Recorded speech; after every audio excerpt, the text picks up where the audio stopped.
Good evening friends and my dear students, welcome to our channel.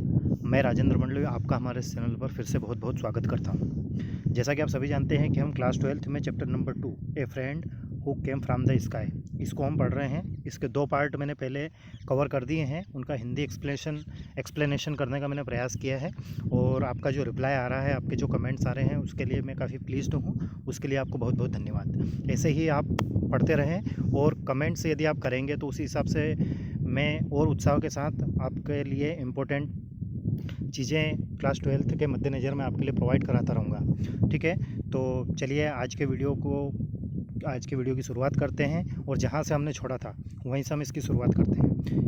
Video की शुरुआत करने से पहले मैं आपसे फिर से रिक्वेस्ट करूंगा कि आप हमारे इन वीडियोस को शेयर ज़रूर कीजिएगा। जो भी आपके कांटेक्ट में हैं, आपके क्लासमेट्स हैं, आपके फ्रेंड्स हैं, जो भी हैं, उनके पास प्लीज़ शेयर ज़रूर कीजिएगा। ठीक है दोस्तों, चलिए इससे पहले हमने दो पार्ट्स में इस लेसन को कवर किया हुआ है। अब हम इसका third part means last part कोशिश करेंगे कि पूरा ये जो पार्ट है, ये लेसन है, इस पार्ट में पार्ट नंबर 3 में हम इसको पूरा कवर करते हैं। ठीक है, तो अभी तक हमने सिर्फ ये देखा था कि मिनी जो कि एक स्पेस्टिक चाइल्ड है, ठीक है, वो एक अपंग लड़की रहती है और वो खेल नहीं सकती, उसके हाथों और उसके पैरों पर उसका कंट्रोल नहीं रहता है। ठीक है, तो वो पार्क में जो बच्चे खेलते हैं उन बच्चों को वो सिर्फ देखती रहती है। अभी तक हमने इसमें ये पढ़ा है और बारिश होने वाली रहती है और इसी बीच उसकी गोद में एक बतख आके गिरती है जो कि जख्मी हालत में रहती है। ठीक है, यहाँ तक हमने पढ़ा था। इसके आगे हम पढ़ते हैं। तो नेक्स्ट पार्ट जो है, ये यहाँ पर एक चित्र बना हुआ है। इस चित्र में आप देखेंगे कि मिनी, ये इस लड़की का नाम मिनी है। एज़ यू नो, जैसा कि आप जानते हैं, इसकी गोद में लैप में एक बतख बैठी हुई है। ठीक है, और ये मिनी के पापा हैं और ये मिनी की मम्मी है। तो ये आपस में कुछ चर्चा कर रहे हैं। क्या चर्चा कर रहे हैं, आगे हम इसको एक्सप्लेन करने का प्रयास करते हैं। सॉरी, यहाँ से स्टार्ट करते हैं। पुअर डकी। डकी मतलब देखिए, DUCK, डक। डक का अर्थ होता है बतख। और प्रेम से यदि हम किसी को नाम पुकारें तो पुअर डकी आप समझते होंगे। मतलब पुअर का अर्थ होता है, वैसे तो पुअर का अर्थ क्या होता है, गरीब होता है, लेकिन यहाँ पर पुअर का अर्थ है बेचारी या लाचार। ठीक है, तो poor ducky. How he must be missing his friends, said Bunty one of the children in the evening watching the duck. अब कल के पार्ट में हमने पढ़ा था कि स्कूल के बच्चे जो उसके अभी तक फ्रेंड नहीं थे, वह बच्चे उससे मिलने आते हैं उसके घर पर और वह चले जाते हैं। ठीक है, और अगले दिन या दोपहर में स्कूल ख़त्म करके जब वो वापस उसके पास आते हैं तो उनमें से एक जो बंटी नाम का लड़का है वह कुछ कहता है। क्या कहता है, पुअर डकी, बेचारी बतख, how he must be missing his friend, यह अपने मित्रों को किस प्रकार से मिस कर रही होगी या याद कर रही होगी। Said Bunty one of the children. One of the children मतलब जो जितने भी सारे बच्चे थे उनमें से एक लड़का जिसका कि नाम बंटी है, उसने ऐसा कहा। इन द इवनिंग, शाम में या शाम को, वाचिंग द डक, जब वह बतख को देख रहे थे। नेक्स्ट है, it is all the more hard for him now to make new friends because he is lame. अब इसके लिए इतना ही कठिन है नए मित्र बनाना क्योंकि वह कैसा है, लैम है। लैम का अर्थ होता है लंगड़ा। ठीक है, ऐसा वह कहता है। कौन कहता है, सेड अंजू। अंजू ऐसा कहती है। And realizing too late what she had said quickly covered her mouth. और थोड़ी ही देर में उसे यह महसूस होता है कि उसने जो कहा है वह गलत कहा है। उसने क्या कहा है, उसने कहा उस बतख को लेम कहा है, मतलब वो लंगड़ी है। डायरेक्ट हम किसी को कुछ कह दें तो उसको बुरा लग जाता है। जैसे मान लो किसी की एक आँख फूटी हुई है ना, तो उसको डायरेक्ट हम काना नहीं कह सकते। डायरेक्ट यदि हम उसे कह देंगे तो उसको बुरा लगेगा। इसीलिए कहावत भी कही गई है कि काने को काना मत कहो, काने को काना मत कह, वरना जाएगा रूठ, और धीरे धीरे पूछ की कैसे गई फूट। मतलब कहने का तात्पर्य है कि डायरेक्ट हम किसी को कुछ बोल देते हैं कि तू लंगड़ा है तो उसको बुरा लग जाएगा। किसी को बोल देंगे कि तू काना है तो उसको बुरा लग जाएगा। तो उसको ऐसा महसूस होता है कि मैंने जो कहा है वो गलत कहा है, इसलिए वो जल्दी से अपने मुंह को बंद करती है, मतलब बोलना बंद करती है। नेक्स्ट है, we will make him strong, said Mini. इतने में मिनी कहती है कि हम जल्द ही इसे स्ट्रॉन्ग बना देंगे, या इसको जो भी प्रॉब्लम है या हर्ट हुई है इसको हम सही कर देंगे। आफ्टर दिस इंसिडेंट, इस घटना के बाद, कौन सी घटना के बाद? घटना ये थी कि बच्चे जो वहाँ पर आए थे उन्होंने जो डक है, जो पुअर डकी है, उसके लिए जो कमेंट्स किए हैं, ये घटना है। The neighbourhood children became very friendly with mini. अब मिनी के जो पड़ोस के बच्चे हैं वह उसके मित्र बन जाते हैं, फ्रेंडली बिहेवियर उससे करने लगते हैं। The children had at last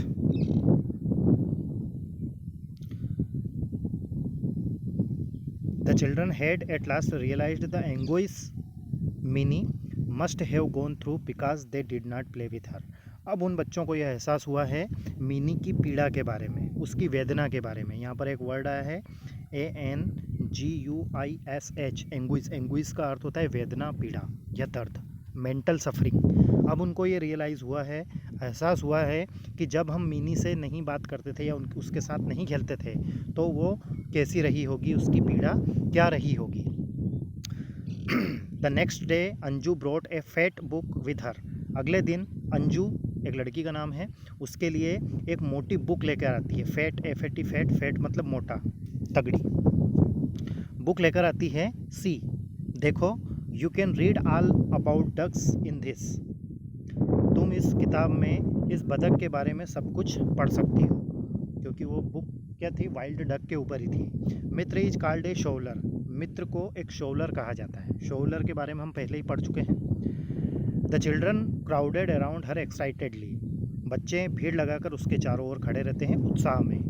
and read all about the habits of shoveler. और जो शोलर है, जो बतख है, उसकी क्या क्या आदतें हैं, वो क्या क्या कर सकता है, उसके बारे में वह पढ़ते हैं। मित्र must have flown hundreds of mile. No, वो उसमें से प्रिया, लिटिल लड़की है, वो पूछती है कि क्या मित्र या क्या बतख सैकड़ों मीलों तक उड़ सकता है या नहीं, ऐसा वो प्रश्न करती है। फिर दूसरा कोई उत्तर देता है, not hundreds, thousands, corrected Bunty. इतने में बंटी कहता है कि सिर्फ सैकड़ों ही नहीं, हज़ारों मीलों तक वह उड़ सकता है। He will fly back thousands of miles to his home back. और 1000 मील तक वह जा सकता है और 1000 मील तक ही वापस भी आ सकता है, इतनी कैपेसिटी उसकी रहती है, ऐसा बंटी कहता है। Finally the day of departure for their avian friend arrived. देखो यहाँ पर एक नया वर्ड आया है, डिपार्चर। डिपार्चर का अर्थ होता है प्रस्थान की क्रिया, प्रस्थान की क्रिया या विस्थापन, या एक स्थान को छोड़कर दूसरे स्थान पर जाने की स्थिति को डिपार्चर बोलते हैं। और दूसरा वर्ड आया है एवियन। एवियन का अर्थ होता है पक्षी संबंधी, ठीक है। तो उनका जो पक्षी मित्र है, कौन है, वो डक है। उसका अब जाने का समय आ गया था, या वह दिन आ गया था जिस दिन उसको जाना पड़ेगा। Mini's father took all the children and the duck to near be lake. Lake का अर्थ होता है झील। मिनी के पिता बच्चों के साथ उस बतख को पास की झील में लेके जाते हैं। The children lifted Mitra from mini slab. बच्चे मिनी की गोद से उस मित्र को, मित्र कौन है, बतख है, डक है, उसको उसकी गोद से उठाते हैं। And gently released him into the lake. और उसको उस झील में विनम्रतापूर्वक उसको झील में छोड़ देते हैं। He started swimming. वह यहाँ पर स्विमिंग करने लगती है। कौन स्विमिंग करने लगता है, सॉरी, ही यहाँ पर कौन है, यहाँ पर डक है, वाइल्ड डक है, मित्र है। तो वो स्विमिंग करने लगता है। Shoveling the water with his beak. अपनी चोंच से पानी को अपनी चोंच में भरता है और फिर बाहर निकालता है, जैसा कि आपने देखा होगा या फिर आप जानते होंगे। The children stood there for a long time watching. बच्चे वहाँ पर काफ़ी देर तक खड़े रहे और उसको देखते रहे कि वो बतख पानी में कैसे तैर रही है या तैर रहा है। द नेक्स्ट डे, अगले दिन, Mini went into the balcony to watch the children play.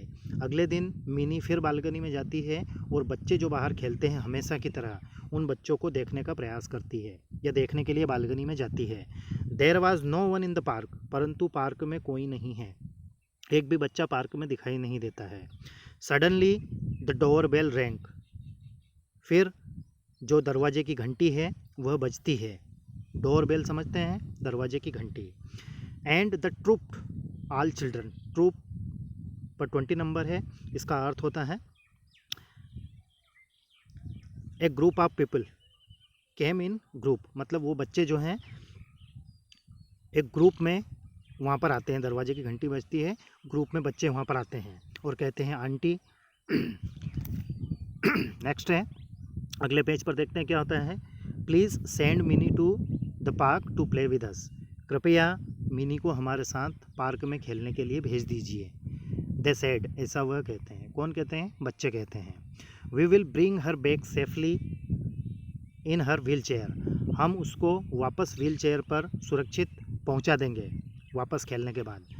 With the help of willing the little hands, हमारे छोटे छोटे हाथों के द्वारा। Mini was taken down the stairs to the park, मतलब छोटे छोटे हाथ क्यों कहे गए हैं, क्योंकि बच्चे छोटे हैं तो उनके हाथ भी छोटे छोटे हैं, तो उन छोटे छोटे हाथों के द्वारा वह उसको व्हीलिंग करते हुए, मतलब चेयर के साथ ही उसको लेकर जाते हैं। Mini was taken down the stairs to the park, park में लेके जाते हैं। लास्ट सेंटेंस है आज के इस वीडियो का, Mini never had reason to feel lonely again, अब मिनी के पास कोई ऐसा कारण नहीं है कि वह अकेली रहे या लोनली महसूस करे। ठीक है दोस्तों, आपको हमारा वीडियो कैसा लगा आप कमेंट्स करके ज़रूर बताएं। और आज के इस वीडियो के लिए मैं आपके लिए होमवर्क ज़रूर दूंगा, क्योंकि आपको पढ़ना बहुत ही अनिवार्य है। Match the following way of looking with their meaning, यहाँ पर मैचिंग वर्ड्स है, मतलब कॉलम ए है और कॉलम बी है, तो कॉलम ए के अर्थ में आपको बताऊंगा और कॉलम बी में जो सेंटेंस या वर्ड्स लिखे हुए हैं इनको आपको मैच करके मुझे कमेंट्स करके बताना है कि ये जो सही जोड़ी है इसका सही अर्थ क्या होना चाहिए। ठीक है, ये आपके लिए होमवर्क है। आप प्लीज़ जैसा भी आपको आता है या जैसा भी आपने समझा है उसके हिसाब से आप मुझे कमेंट्स करके ज़रूर बताएं। आई विल बी वेटिंग, मैं वेट करूँगा। ठीक है, कॉलम ए में पहला वर्ड दिया गया है PER, इसका अर्थ होता है दूर की वस्तु को साफ साफ देखने का प्रयास करना, उस स्थिति में जबकि हमें क्लियर दिखाई नहीं दे रहा हो। ठीक है, दूसरा है ग्लांस, इसका अर्थ भी देखना ही होता है, लेकिन इसका अर्थ होता है जल्दी से देखना। ठीक है, क्विकली। नेक्स्ट है स्टेयर, स्टेयर का भी अर्थ देखना ही होता है, लेकिन इसका अर्थ होता है टकटकी लगाकर देखना, आंखें फाड़ फाड़ कर देखना। ठीक है, तो उसको क्या बोलते हैं, स्टेयर कहते हैं, टकटकी लगाकर देखना। ऑब्ज़र्व, ऑब्ज़र्व का अर्थ होता है, हम कह सकते हैं कि किसी चीज़ को इस प्रकार से देखना कि उससे कुछ क्लू निकालना, ऑब्ज़र्व करना, समझते होंगे आप। विटनेस का अर्थ होता है गवाह, चश्मदीद, आंखों देखा। ठीक है, तो ये 5 वर्ड्स हैं, इन पाँचों वर्ड्स के मैंने मीनिंग आपको बताए हैं। आप मुझे कमेंट्स करके बताएं कि आपके अनुसार ये जो कॉलम बी है इनमें इन वर्ड्स से कौन से सेंटेंस या कौन से वर्ड मैच करते हैं। ठीक है दोस्तों, आज के वीडियो में बस इतना ही। आप अपना ध्यान रखें, अपने परिवार के सदस्यों का ध्यान रखें, और जिन व्यूअर्स ने हमारे पिछले वीडियोस नहीं देखे हैं वो हमारे पिछले वीडियोस को देखिएगा, आपको अच्छे से समझ में आएगा। यदि आपको किसी प्रकार का कोई डाउट या कोई क्यूरी है तो आप मुझे कमेंट्स करके बता सकते हैं। ठीक है दोस्तों, thank you very much for watching and take care, stay home, stay safe.